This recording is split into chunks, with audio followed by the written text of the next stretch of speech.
দূর দূর, হঠাৎ করে কেন যে এত চুল ঝরছে বুঝতেই পারছি না। কতদিন হয়ে গেল চুল ওঠা আর থামছেই না। না, এমন হতে থাকলে তো মাথায় টাক পড়ে যাবে। না না না, আজ রাজবৈদ্যের কাছে পরামর্শ নিতে হবে। কি ব্যাপার মহারাজ, আজ আপনাকে এমন চিন্তিত দেখাচ্ছে কেন? জীবনে বড় দুঃখ গোপাল, মন মেজাজ একদম ভালো নেই। সে কি কি হয়েছে মহারাজ? গোপাল থাকতে দুঃখ কিসের? আর বলো না, মাথার চুলগুলো আজকাল ঝড়ে পড়া পাতার মতো পটপট করে ঝরে যাচ্ছে। আমি তো জানি কেন এমন হচ্ছে, কিন্তু এখনই মুখ খুললে চলবে না। আর একটু বেশি বিপদ বাড়লে তখন মাঠে নামবো। তাই বলুন। এ তো খুব ছোট ব্যাপার। চুল ঝরলে টাক পড়বে, আর সেটা পড়া কত ভালো জানেন? কথায় আছে, যত বড় টাক তত বেশি টাকা। তুমি চুপ করো তো বাপু। যদি টাক থাকলেই টাকা হতো, তাহলে তোমার টাকা কোথায়? যেটা বোঝো না সেটা নিয়ে কথা বলো না। তাই না তাই, মহারাজের ঝরছে চুল, চিন্তার ভাঁজ মাথায়। গোপাল যতই চেষ্টা করুক, চিড়ে ভিজবে না কথায়।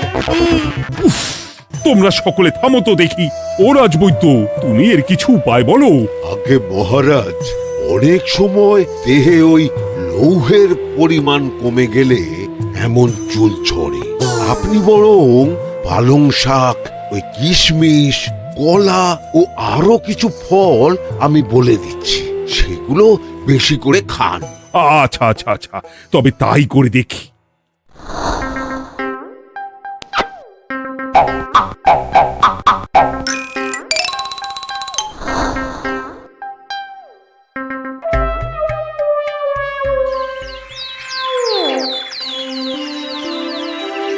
ও রাজবৈদ্য, তোমার কথা মতো শাক পাতা ফলমূল সবই তো খেলাম, চুল ঝরা বন্ধ তো হলোই না।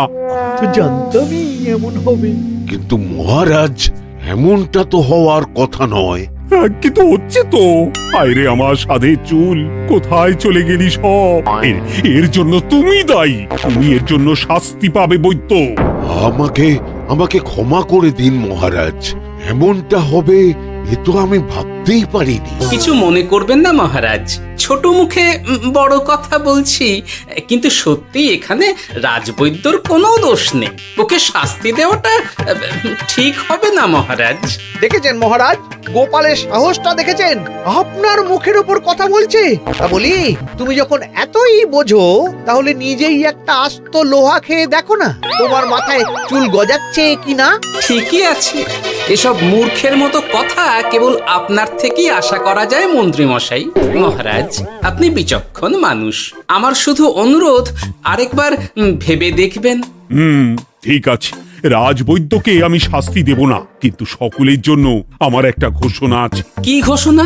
আমার এই কঠিন সমস্যা যে দূর করে দিতে পারবে, তাকে আমি বিশেষ পুরস্কারে ভূষিত করব। এই তো পেয়েছি। এই সুযোগ কোনোভাবেই হাতছাড়া করা চলবে না। এবারের সমস্যাটা সত্যি বেশ কঠিন। কি করলে যে মহারাজের চুল পড়া বন্ধ হবে সেই উপায় মাথাতেই আসছে না। হঠাৎ করে কেন যে এমন হলো কে জানে।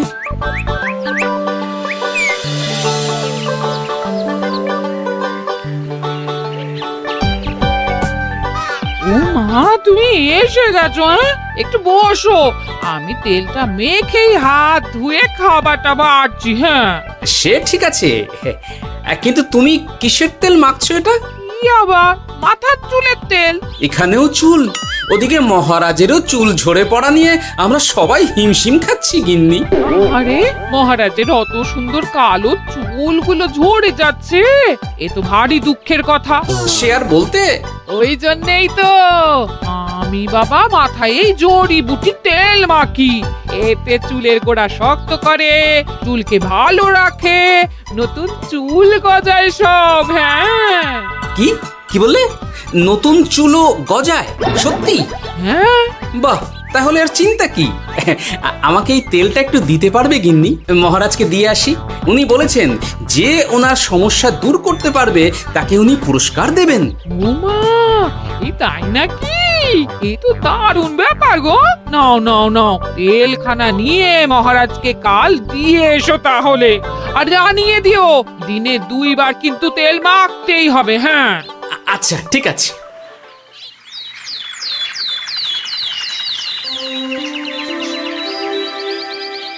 কোনো উপায় খুঁজে পেলে তোমরা? আগে মহারাজ, আমি আপনার জন্য নকল চুল বানিয়ে এনেছি। যতদিন আপনার চুল পড়া বন্ধ না হচ্ছে ততদিন আপনি এটা পরে ব্যবহার করতে পারেন। সে তো বুঝলাম, কিন্তু নকল চুল তো আর আসল চুলে জায়গা নিতে পারবে না বিজ্ঞানী। আসল চুলের কথা ভেবে আমি আপনার জন্য কেশুত্তে পাতা এনেছি মহারাজ। আচ্ছা বেশ। তা গোপাল, খুব তো আগের দিন বকবক করছিলে, তুমি কি এনেছো শুনি? সেটা যথাসময়ে দেখতে পেয়ে যাবেন মন্ত্রী মশাই। এটা জড়িবুটি তেল মহারাজ, আমি এটা আপনার জন্য এনেছি। এতে নতুন চুল গজায় আর চুলের স্বাস্থ্যও ভালো হয়। আমার গিন্নিও ব্যবহার করে এটি, তবে দিনে 2 বার করে মাখতে হবে, তাহলেই ভালো ফল পাবেন মহারাজ। বাবা, তাহলে তুমি কেন মাখো না? আচ্ছা, আপনার সমস্যাটা ঠিক কোথায় বলুন তো মন্ত্রী মশাই? মহারাজের জন্য কিছু আনলেও কথা শোনান, না আনলেও কথা শোনান। সত্যি তো মন্ত্রী, কেন তুমি সব সময় গোপালের পিছনে পড়ে থাকো বলো তো? এরা তো তাও সবাই কিছু না কিছু আমার কথা চিন্তা করে এনেছে, তুমি তো সেটাও করনি। না আসলে মহারাজ, আমিও ভাবছিলাম আপনার কথা, কিন্তু থাক, বুঝেছি।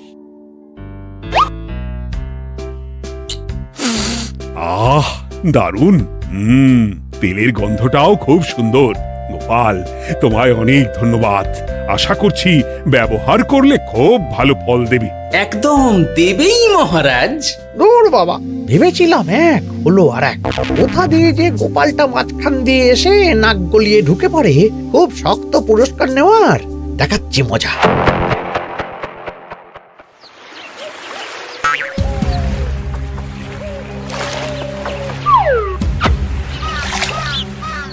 এবারে গোপালের তেল দিয়েই সব কিছু তোলপাড় করব।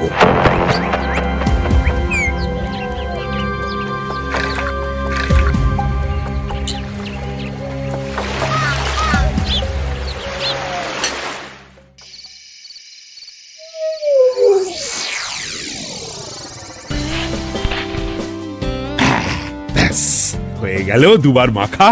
গোপাল বলেছিল এতেই ভালো ফল পাব, কিন্তু এখন মাখার পর মাথাটা কেমন জ্বালা জ্বালা করছে মনে হচ্ছে। হয়তো নতুন চুল গজাবে বলে এমন হচ্ছে। কাল সকালে বোঝা যাবে। এতক্ষণে বোধহয় ছোট ছোট চুল গজিয়েই গেছে। কি এটা চুল গজানোর তেল ছিল নাকি পড়ে যাওয়ার? হে ভগবান, যেটুকু বাকি ছিল সেটাও ঝরে পড়ে টাক পড়েই গেল। হ্যাঁ, গোপালই হলো যত নষ্টের গোড়া। আজ আসুক সভায়।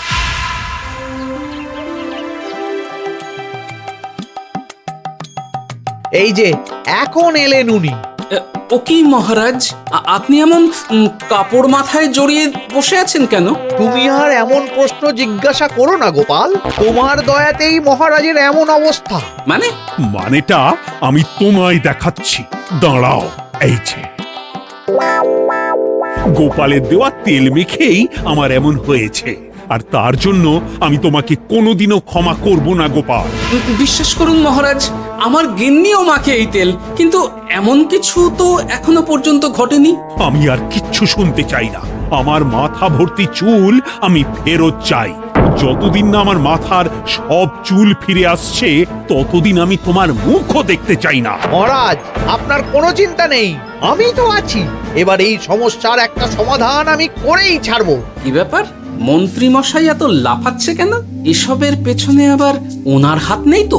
না, ব্যাপারটা পরে দেখতে হচ্ছে।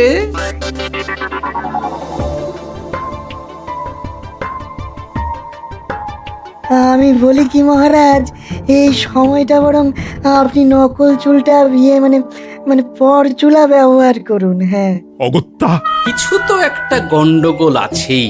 গিন্নিও তো রোজ মাথায় তেল মাখে, কই এমন তো হয় না। মন্ত্রী যদি কিছু করেও থাকে তাহলেও হাতে নাতে ধরবো কিভাবে? ও কি গো গোপাল দাদু, এখন এই সময় তুমি রাজসভা ছেড়ে এখানে? তোদের দাদু আর রাজসভায় যাবে না রে? কি বলছো গো? কেন? আর কেন, বিনা দোষে এমন শাস্তি। তোমায় শাস্তি দিয়েছে? তুমি শুধু বলো কে তোমার সাথে কি করেছে, বাকিটা আমরা বুঝে নিচ্ছি। আচ্ছা বলছি, কৃষ্ণনগরের মন্ত্রী মশাইয়ের বাড়িটা কোন দিকে একটু বলতে পারবেন? কৃষ্ণনগরে নতুন নাকি? আগে তো আপনাকে কখনো দেখেছি বলে মনে পড়ছে না। হ্যাঁ, আমি এখানে থাকি না, আমি এখানে আমার কাজে এসেছি, তাই মন্ত্রী মশাইয়ের বাড়ির ঠিকানাটা যদি একটু বলে দেন। নিশ্চয়ই, এ পথ দিয়ে সোজা চলে যান, তারপর কিছুটা ডান দিকে গেলেই পেয়ে যাবেন। আচ্ছা, অনেক ধন্যবাদ। ভিন গাঁয়ের লোক মন্ত্রী মশাইয়ের বাড়িতে, ব্যাপারটা বেশ সন্দেহজনক লাগছে। এই এই গুলটে ন্যাপলা, তোরা তোরা দুজন একটু আড়াল থেকে দেখতো লোকটা মন্ত্রী মশাইয়ের বাড়িতে ঠিক কি জন্য এসেছে, তারপর আমায় খবর দিস। ঠিক আছে গোপাল দাদু। তোমার আবার এখানে আসার কি দরকার ছিল? আমি তো বলেছি যে আমি ঠিক গিয়ে তোমার পাওনা গন্ডা মিটিয়ে দেবো। মিটিয়ে দেবে? কতদিন হয়ে গেছে জানেন? দেখো, হয় আমার কীটনাশক আর সার সব ফিরিয়ে দিন, নয়তো আমার জিনিসের দাম মিটিয়ে দিন। কীটনাশক, সার আর কি করে ফেরত দেবো বলো? ও তো সব পুকুরের জলে মিশে গেছে। ওসব আমি জানি না, আমার পাওনা গন্ডা মিটিয়ে দিন, ব্যাস। চল চল, এখনই তাহলে গোপাল দাদুকে গিয়ে সব জানাই। চল চল। দাদু, ও গোপাল দাদু, তোরা এসে গেছিস? আয় আয় আয় আয় আয়। মন্ত্রী মশাইয়ের মুখ থেকে অনেক খবর পেলাম। তাই নাকি? কি শুনি? মন্ত্রী মশাই ওই লোকটার কাছ থেকে অনেক কীটনাশক সার নিয়েছে, কিন্তু এখনো জিনিসের দাম মেটায়নি। হ্যাঁ, ওই জন্যই তো মন্ত্রী মশাইয়ের উপর লোকটা খুব রেগেছিল, হুমকিও দিয়েছে এক সপ্তাহের মধ্যে জিনিসের দাম সব মিটিয়ে দিতে হবে। তাই নাকি? কিন্তু কীটনাশক সার নিয়ে মন্ত্রী মশাই কি করবে? সেটা তো বলতে পারবো না দাদু, তবে হ্যাঁ, মন্ত্রী মশাই ওই লোকটাকে বলছিল যে ওই সব কীটনাশক সার পুকুরের জলে মিশে গেছে। কি বললি? পুকুরের জলে? আচ্ছা, এবার দুয়ে দুয়ে চার করা গেল। অনেক ধন্যবাদ রে তোদের। বল বল, তোরা কি খাবি? কিচ্ছু লাগবে না গোপাল দাদু, তবে ভোলা বয়ের আর মিষ্টি খাওয়ালে। আচ্ছা আচ্ছা। কি করে যে মহারাজকে আসল ব্যাপারটা বোঝাই, কিছু তো একটা উপায় বের করতেই হবে। তা বলি বাবা, রাজসভায় যেতে হবে না বলে কি সারাদিন এইভাবেই শয়নে শয়নে দিন কাটাবেন বাবা?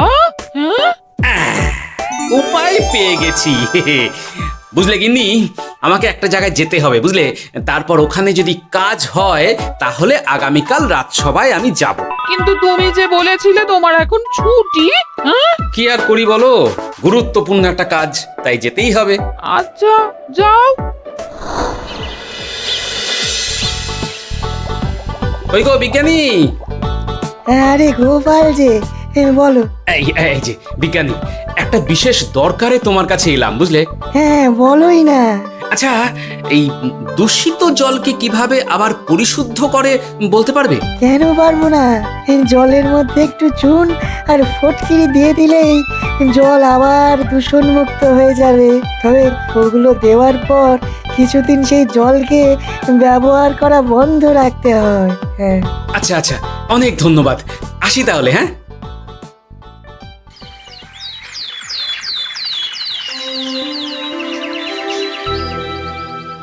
ছায়া পড়েছে, ছায়া পড়েছে। আমি বেশ বুঝতে পারছি তার ছায়া পড়েছে এখানে। কার ছায়া পড়েছে? আজকাল তোর মাথা থেকে অনেক চুল ঝরে পড়ছে, তাই না? আগে হ্যাঁ সাধু বাবা, আপনি একদম ঠিক কথা বলেছেন। ও বাবা, এই আবার কোথা থেকে উদয় হলো? আরে আমি একা গিয়ে সেই স্নানের পুকুর পরিদর্শন করতে চাই। যথা আজ্ঞা বাবা।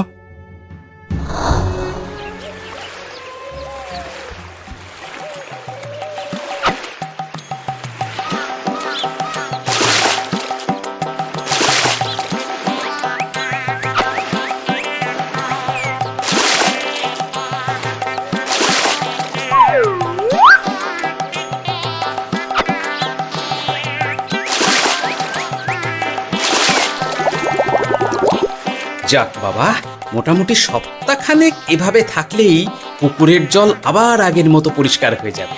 এবার শুধু মহারাজকে একটু বুঝিয়ে বললেই হয়ে যাবে।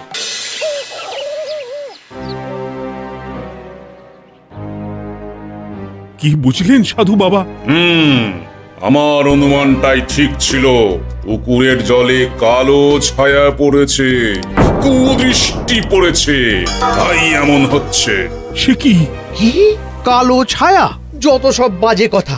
জল দূষণ করলাম আমি, আর দোষ পড়ছে কালো ছায়ার উপর। তাহলে এখন কি হবে? চিন্তার কোনো কারণ নেই। আমি মন্ত্রপুত ভস্য ছড়িয়ে দিয়েছি। 1 সপ্তাহ ওই পুকুরের জল স্পর্শ তো দূর, পুকুরের কাছেও যাওয়া নিষেধ। তাহলে আমার মোহরের কি হবে? যথা আজ্ঞা সাধু বাবা। ও কি, তাহলে মহারাজ এতদিন স্নান করবেন কোথায়? সে কথা কাউকে চিন্তা করতে হবে না। মহারাজের ওপরে কালো ছায়া পড়া জল পড়েছে, তাই আগে সেটা শোধন করতে হবে। আমাকে তাহলে কি করতে হবে সাধু বাবা? আমার শিষ্য গোপাল আমাকে আগেই এই বিষয় জানিয়েছিল। আমি তার হাত দিয়েই তোর স্নানের জল পাঠিয়ে দেব। তাই আগামী 1 সপ্তাহ সেই জল দিয়েই তোকে স্নান করতে হবে। কি গোপাল? দেখছো তো মন্ত্রী, গোপাল আমাকে কত ভালোবাসে। আমি ওকে কত কথা শোনালাম, কিন্তু না না না না, কাল থেকেই আমি আবার গোপালকে রাজসভায় ডেকে আনবো। আমি আসছি, আমার কাজ হয়ে গেছে। আর হ্যাঁ, তোর স্নানের পুকুরের চারিদিকে প্রহরীর বন্দোবস্ত কর। কাক পক্ষীও যেন ওখানে প্রবেশ করতে না পারে। আচ্ছা বাবা, আচ্ছা।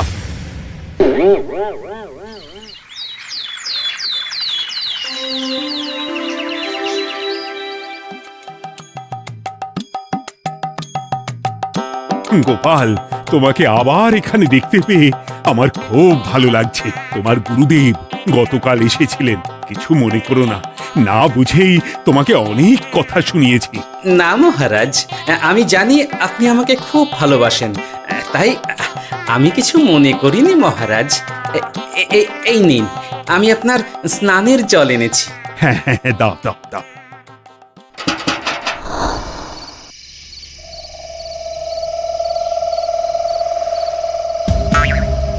ও বাবা, পুকুরের কাছে যে গিয়ে দেখবো সে উপায় নেই।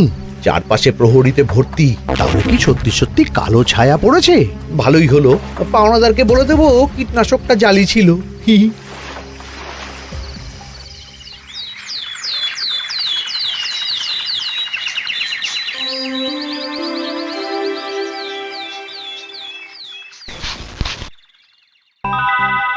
এই তো আমার সেই পুরনো কালো চুলগুলো আবার ফিরে এসেছে। আহা, কি যে আনন্দ হচ্ছে দেখে।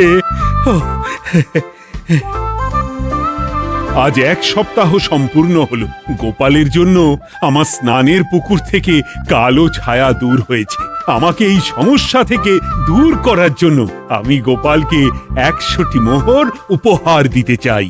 ধন্যবাদ মহারাজ।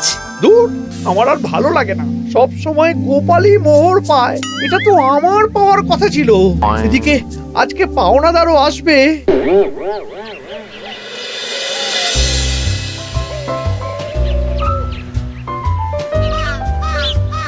গোপাল দাদু, ওই লোকটা এসে গেছে। আচ্ছা, আসছি। এটা তো মন্ত্রীর বাড়ির দিকে রাস্তা। আমরা তাহলে ওদিকে কেন যাচ্ছি গোপাল? আপনার পুকুরের আসল রহস্যটা কি সেটা আপনি জানবেন না মহারাজ? মানে? নিজের চোখেই দেখুন, তাহলে বুঝতে পারবেন। আর একটু সময় দাও আমায় ভাই, এমনিতেও তোমার কীটনাশক কোনো কাজের নয়। কি এখন এসব কথা? আর একদিনও সময় দিতে পারছি না। একটু বোঝো, একটু। সব আমি মহারাজের পুকুরের জলে মিশিয়ে দিয়েছি। মন্ত্রী, তুমি তাহলে সেই কালো ছায়া? মহারাজ, আপনার পর্দা ফাঁস হয়ে গেছে মন্ত্রী মশাই। তুমি তাহলে সবটা জানতে? একদম প্রথম থেকে। রে, খুব জোর ফেঁসেছি। এদিকে পাওনাদার, ওদিকে মহারাজ, এখান থেকে কেটে পড়তে হবে। গন্ডগোল করে আবার পালানো হচ্ছে তবে রে। বলো, কেন করেছিলে? মহারাজ, আমি ভেবেছিলাম আপনার সব চুল উঠে গেলে আমি আপনার কাছ থেকে চুল গজানোর ওষুধ দেওয়ার নামে অনেক টাকা লুটবো। কিন্তু সেই ভাবনাই থেকে গেল, সেগুড়ে যে বালি হয়ে গেল। ভাবা যায় চুলের জন্য চুলো চুলি, হ্যাঁ?